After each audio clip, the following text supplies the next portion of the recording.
Budgeting out your expenses for the month can be a headache. There's rent, food, electricity bills, your video game addiction, and much, much more to worry about over the course of that 30 days. And it really starts to add up. But what if you were in the 1%? What if you were a multi-billionaire? What do your monthly expenses look like then? We can tell you this up front. With more money comes more problems and much more expenses. Today we are taking a look at the monthly expenses of a billionaire to see just how much they're spending. Hey, don't feel too bad for them. They can easily afford it. Let's start off by looking at what the cost of living in your mansion is when you crack the 10-figure club. Sure, this number can fluctuate depending on the size of the home, location, and all that stuff. But let's take a real-life example from a real estate mogul to give you an idea of what to expect. Jeff Green is an American real estate entrepreneur and is worth $5.1 billion at the time of writing this video. He also happens to have listed his Beverly Hills mansion for $129 million. Let's assume that you went ahead and bought this home and paid the 20% down payment up front. That would mean your mortgage is $103.2 million. Let's also pretend that there's a very standard 3.875% interest rate on a 30-year fixed-rate mortgage. Well, that means your monthly cost for this mega mansion is $485,285 per month. Yikes. And this number doesn't take into account maintenance, insurance, and your property tax. No wonder Jeff Green put this house on the market. In fact, he first listed it at $195 million, but no one was biting, so he lowered the price to the aforementioned $129 million. He was quoted as saying, "This house has been a terrible deal for me. We're into this thing for probably $80 million or $90 million at least. We'll be lucky if we get our money back after years of carrying costs." Another monthly expense you have to account for when you're in the 1% is your car. Sure, it may seem like you're living the dream once you buy that super sports car, when you're a huge success, that is. But we've got a reality check for you.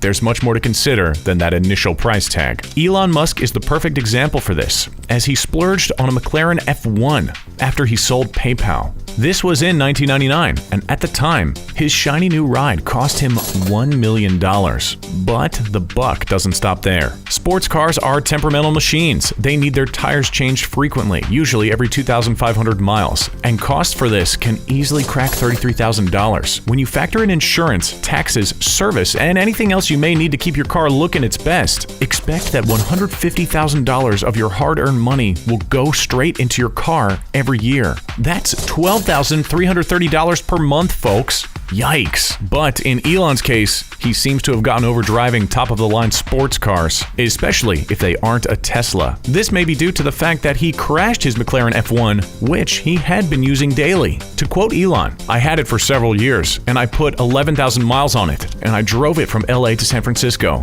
I had it as a daily driver. Then we hit an embankment, which tossed the car into the air like a discus, and it kept rotating and slammed down on the ground. We're glad he's okay, but it's a shame about the car. After all, today, the McLaren F1 goes for $20.5 million at a Monterey auction." When you think the richest, you think yachts. Hey, there's a reason for that. Nothing screams, "I have money to burn," like a 450-foot super yacht. These things can easily go for $200 million and are loved by not only the billionaires of the world, but some of the biggest names in Hollywood. Case in point, David Geffen, worth approximately $10.6 billion at the time of writing this, and who is the creator of Geffen Records, happens to own a $590 million, 454-foot mega yacht that he has been isolating on over the past year. But make no mistake, it's costing him quite a pretty penny each month. Just fueling your boat can add up quickly, and you can expect to pay around $34,000 a month on gas alone. And if you want to dock your yacht, yeah, that's going to cost you too. Better be sure you have an extra $29,160 at the end of each month for that. And let's not forget the staff. These boats are huge. They can't be run by just you. Wages for a yacht's crew can get as high as $1.4 million annually, which means you're looking at $116,700 per month for keeping your crew on staff. Now do you see why yachts are only for the richest? Here's another expense that you probably didn't think of, but make no mistake, it's an absolute reality of being a billionaire. We're talking about throwing parties. Yes, as in entertaining, networking, impressing your ultra-rich buddies. It comes with the territory, folks. And if you need confirmation, just ask Stephen A. Schwartzman, CEO of the Blackstone Group. He's worth $32.4 billion at the time of writing this, and he reportedly spent $5 million on his 60th birthday. But that number pales in comparison to his 70th birthday, where he spent a reported $20 million.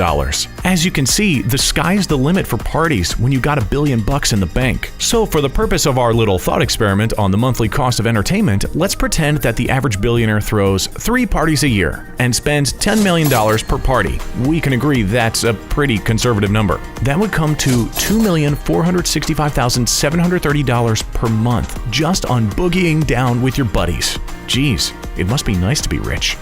Being in the public eye means you gotta stay fit and look healthy, which for many billionaires means a personal trainer. And when you're rich, you aren't working out at the local YMCA. Oh no, you have the best personal trainers in the world making sure you eat right, get in the reps, and do plenty of cardio. Arguably one of the most famous personal trainers is Fabrice, owner of Fabrice Le Physique. He is known to train billionaires, and his price, $1,340 an hour. Let's do the math then to see what your monthly cost would be for Fabrice to get you in shape. If you are working with Fabrice 1 hour a day and you are training 5 days a week, that means you are spending $6,700 per week on your trainer. Per month, you're looking at $26,800.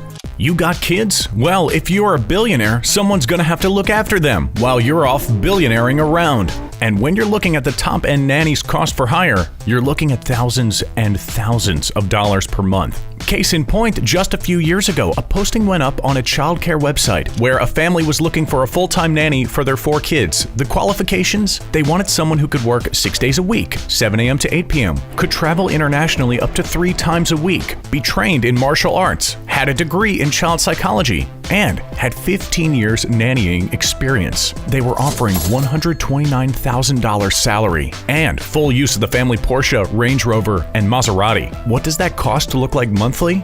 $10,750 per month.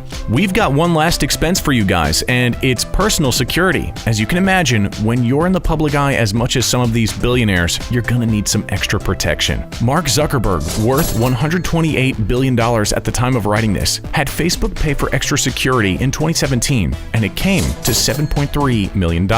So what does that look like per month? $608,333. Hey, the Zuck is still safe and sound. Looks like the money was well spent. Okay, all this talk of billionaires spending per month has us wondering, do any billionaires not live like a billionaire? Believe it or not, the answer is yes. David Sheraton, a Stanford professor who made his riches by investing in Google, is worth $1.3 billion. And he has stated he's actually offended by how the richest live. His most recent splurge, a 2012 Honda Odyssey. Maybe these 1%ers could take some notes on frugal living from this guy. Life's not just about how many things you have. We'll see you next time, right here on The Richest.